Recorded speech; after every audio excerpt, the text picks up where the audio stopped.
안녕하십니까. 오늘은 지난번에 말씀드린 대로 부동산 실전 경매 관련 국가공인 전문가를 검증하라 라는 제목으로 부동산과 관련된 전문가들, 변호사, 법무사, 세무사, 그리고 공인중개사들의 영업실상에 대하여 나름대로 제 생각을 정리하여 말씀드리겠습니다.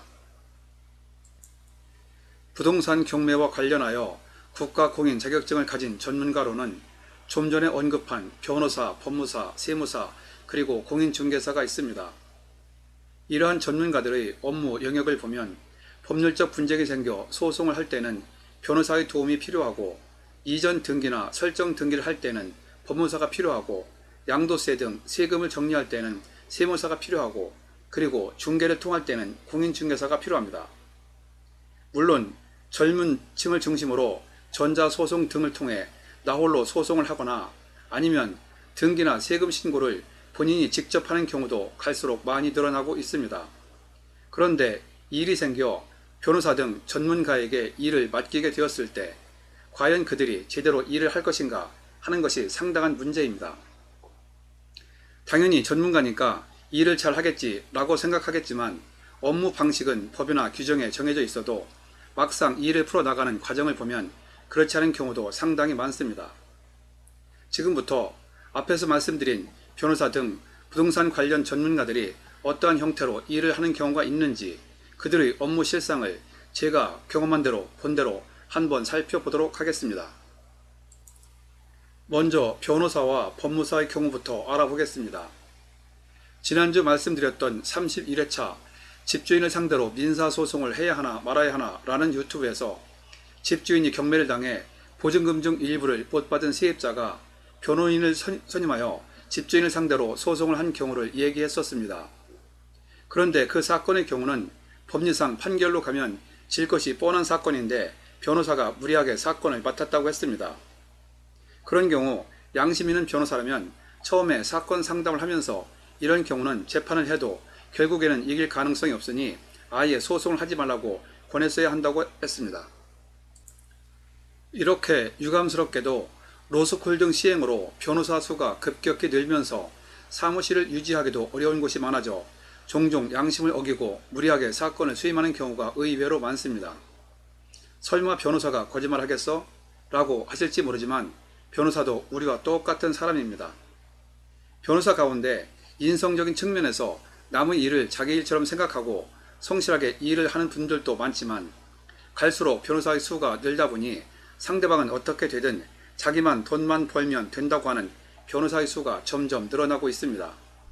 법무사의 경우도 이와 비슷합니다. 법무사의 경우 한 예를 들면 경매 신청 채권자가 선순위 담보 금액을 공지하고 나면 한 푼도 못 받는 경우, 즉 무잉여 경매를 말하죠. 이때는 경매 신청을 해도 중간에 법원에서 직권으로 경매를 취소하게 됩니다. 경매를 조금 안다는 사람이면 다 아는 내용입니다. 그런 경우 잘못하게 되면 채권자 입장에서는 채권 훼손은 고사하고 경매 신청 비용을 전혀 못 건질 상황이 발생될 수도 있습니다. 이때는 법무사가 경매 신청하면서 물론 당연히 경매 신청 비용을 받았겠죠.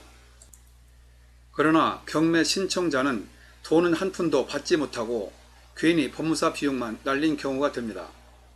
제가 아는 지인이 어이없게 당했던 경우인데 법무사가 조금만 신경 썼으면 바로 무잉여 여부를 알 수 있는 사건이었고, 이런 사건은 처음부터 경매를 신청하지 말라고 권했어야 한다고 생각합니다. 그런데 채권자가 경매를 잘 모른다는 맹점을 이용하여 법무사가 실수를 했든 알고 했든 무리하게 경매를 신청했던 사건이었죠. 세무사의 경우는 그래도 제가 보기에 다른 전문가들보다는 상대적으로 별 문제가 없어 보이긴 합니다. 그런데 간혹 양도세 등 세금 신고를 하면서 원칙만 따질 것이 아니라 좀 더 세심하게 따져보면 예외적으로 절세를 할 수 있는 방법이 더 있는 경우가 많습니다.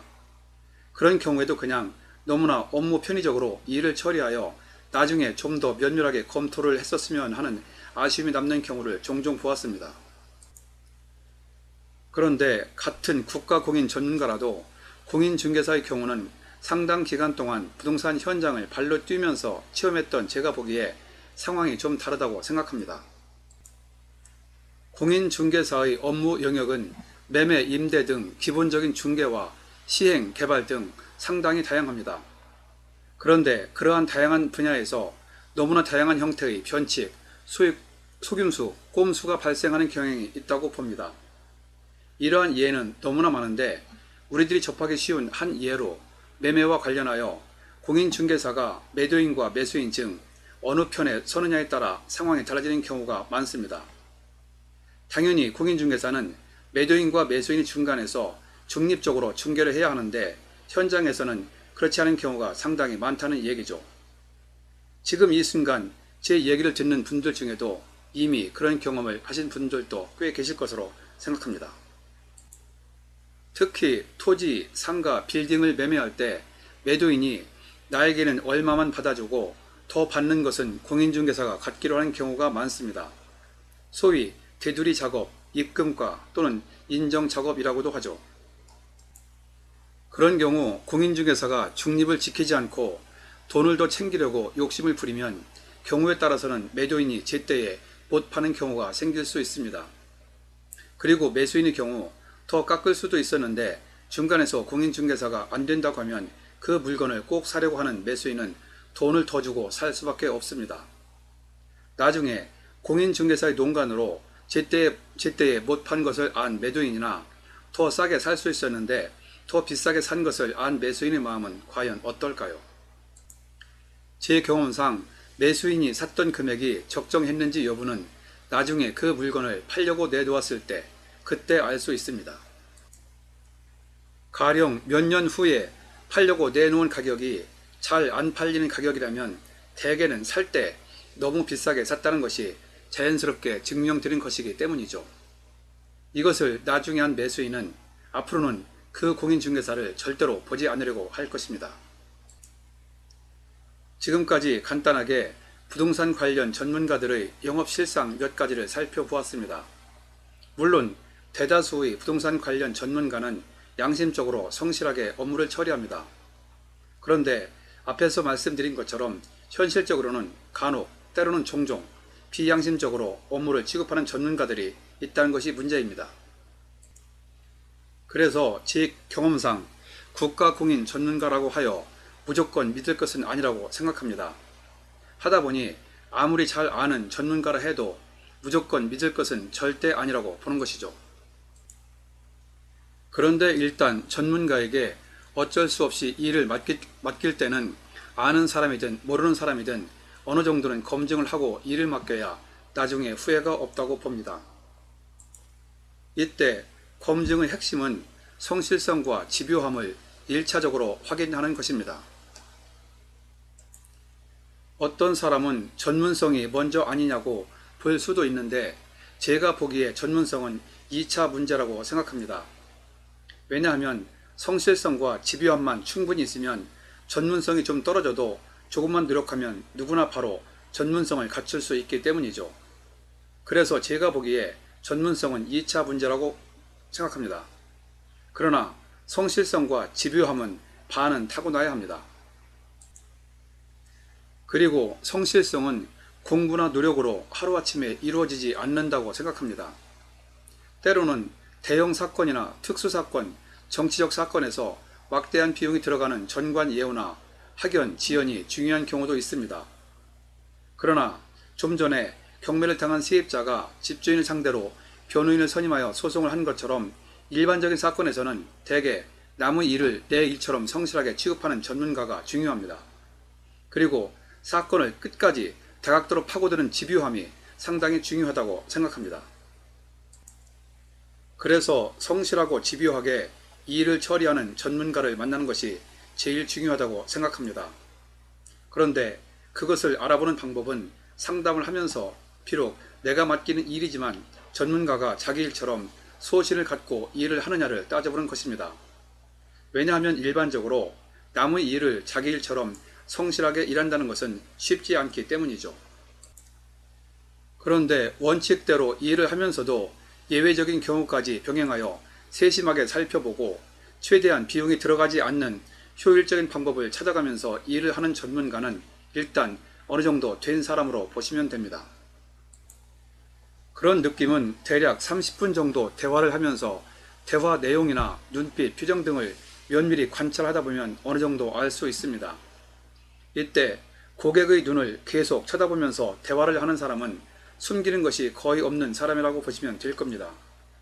그런데 고객은 가끔씩 쳐다보고 계속 서류만 쳐다보면서 얘기를 하거나 눈빛이 이곳저곳으로 계속 흔들리면 어떻게든 내 사건을 맡으려고 궁리를 한다고 보면 대략 맞을 겁니다. 그리고 상담 후 관련 자료를 복사하자고 하면서 원본은 전문가가 보관하고 고객에게 복사본을 주면 일단 전문가를 의심하는 것이 좋습니다. 고객을 붙잡기 위한 술책이라고 봐도 과언이 아닐 겁니다. 왜냐하면 원본이 아닌 복사본을 가지고 다른 사무실에 또다시 상담을 하러 가면 그 사무실에서는 복사본을 보는 순간 말은 안 해도 고객이 이미 다른 사무실을 거쳐서 온 것으로 생각하는 경향이 있기 때문이죠. 그러한 선입견이 있을 수 있다 보니 상담을 하는 입장에서는 고객이 이미 어느 정도 알고 왔다고 생각하기에 다른 사무실과 비교하여 혹시 실수를 하지 않을까 신경이 상당히 쓰일 겁니다. 그리고 어차피 나와 상담을 하고 또 다른 사무실로 비교 상담을 하러 간다고 생각하여 고객을 성실하게 대하지 않는 경향이 있습니다. 그런데 복사를 하고도 전문가가 스스로 복사본을 갖고 고객에게는 원본을 주면서 혹시 내 생각보다 더 좋은 방법이 있을 수 있으니 다른 데 더 알아보고 내게 맡기는 것이 낫다고 판단되면 그때 오라고 하는 전문가나 사무실이 있을 수 있습니다. 제가 보기에 이런 사람은 누가 보든 안 보든 거의 남의 일을 자기 일처럼 성실하게 할 기본은 되어 있다고 보시면 될 것입니다. 제가 보기에 법률 상담 등을 할 때 원본은 아예 집에 두고 복사본을 가지고 상담을 하러 가는 것이 차라리 좋다고 생각합니다. 왜냐하면 원본은 항상 보관할 수 있기 때문이죠. 혹시 상대방이 원본 어디 있냐고 물으면 분실 우려가 있어 집에 두고 복사를 해왔다고 말하면 됩니다. 그리고 상담을 하고 난 후 자료가 필요하다고 하면 전문가에게 복사를 하고 복사본을 달라고 하든지 아니면 복사본을 가져라 라고 말하면 거의 다 이 문제는 그냥 넘어갑니다. 그리고 다음은 기본적인 매너 문제인데 평소에 수시로 연락이 잘 되는지 여부를 면밀하게 살펴보는 것입니다. 고객의 입장에서 궁금한 것이 있으면 언제든지 전문가 본인이든 직원이든 그리고 핸드폰이든 사무실이든 연락이 가능해야 하고 그때마다 성실하게 답변을 해주는지 여부를 잘 살펴봐야 합니다. 심지어 어떤 경우는 일을 맡기기 전에는 연락이 잘 되다가 일단 일을 맡기고 나면 연락을 해도 잘 안 받고 메모를 남겨도 연락이 잘 안 오고 그래서 화가 나서 찾아가도 다른 상담을 하느라고 본체만체 하는 경우도 많습니다. 그런 경우는 일감을 맡기 위해 성실한 척 했던 것으로 보고 불성실한 사람이라고 판단되면 계속 일을 맡길 것인지 여부를 즉시 재검토하여 상황에 따라 선임료의 전부 또는 일부라도 돌려받고 빨리 다른 데를 알아보는 것이 나을 것입니다. 이런 경우 이미 착수금을 준 것이 아까워 그런 사무실에 계속 일을 맡긴 경우 결과라도 원하던 대로 나오면 그나마 다행입니다. 그런데 전문가가 불성실한 경우 돈은 돈대로 들어가고 마음고생은 할 만큼 다 하고 결과까지 좋지 않게 되어 2중 3중 피해를 본 경우도 많습니다. 결국 참다 마지막에는 전문가를 사무실로 찾아가 고성을 지르며 싸우거나 급기야 법적 분쟁을 벌이는 경우도 종종 보았습니다. 그래서 제가 보기에 평소 성실하게 연락이 잘 되는지 여부는 별거 아니라고 볼 수도 있는데 전문가의 성실성 여부를 따질 때 상당히 중요한 잣대라고 생각합니다. 왜냐하면 말씀드린 대로 평소 연락이 잘 되면 업무 역량을 떠나서 사소한 것에서 자연스럽게 성실성이 입증되기 때문이죠. 국가 공인 최고의 전문가들과 업무를 진행하면서 고객의 입장에서는 중간중간에 궁금한 것이 있으면 언제든지 물어볼 수 있고 전문가의 입장에서는 언제든지 성실하게 답변을 해주고 중간에 미리 진행 상황을 알아서 척척 알려준다면 얼마나 좋을까요? 누구든지 고객을 기다리지 않게 하고 그리고 궁금해하지 않게 하는 사람은 성실한 사업가라고 생각합니다. 그렇지만 아무리 성실한 사람이라도 무조건 믿을 것은 아니고 중간중간에 많은 관심을 갖고 지켜보는 것이 서로에게 좋은 결과를 가져오는 방법이라고 생각합니다. 지금까지 부동산 관련 전문가들의 업무 실상과 전문가의 검증 요령에 대하여 몇 가지 제 생각을 말씀드렸습니다. 부동산 투자나 소송을 하면서 전문가의 도움을 받아야 할 때 일을 맡은 전문가의 의도에 따라 투자 결과나 소송의 향방이 크게 달라질 수 있습니다. 따라서 전문가에게 소송을 전적으로 맡기거나 전문가의 조언에 따라 투자를 하는 경우에도 전문가가 과연 누구를 위해 일을 하느냐를 잘 살펴보시고 일을 맡기시기 바랍니다. 그리고 다음에 기회를 만들어 전문가를 검증하기 위해 우리들이 평소에 준비해야 할 것들에 대하여 말씀드리겠습니다. 마지막으로 이번 회차 내용과 관련하여 제가 전에 올린 유튜브를 안내해 드리겠습니다. 이번 회차 직전 32회차에서 집주인 상대로 민사소송을 해야 하나 말아야 하나 해서 변호사의 업무 실상의 예를 말씀드렸고, 24회차에서 경매 컨설팅 회사에 이용당하지 않는 요령에서 국가공인 전문가는 아니지만 경매 컨설팅 업체의 영업 실상에 관한 얘기를 통해 경매 컨설팅 업체를 검증하는 요령을 말씀드렸습니다. 아래의 링크로 연결해 두었으니 시간 날 때 참고해 보시기 바랍니다. 본 내용이 여러분에게 도움되었다고 생각되시면 아래에 있는 좋아요와 구독 버튼을 눌러주세요. 좀 더 알찬 내용을 만드는 데 큰 힘이 됩니다. 참고로 구독은 무료입니다. 감사합니다. 그럼 다음에 또 뵙죠.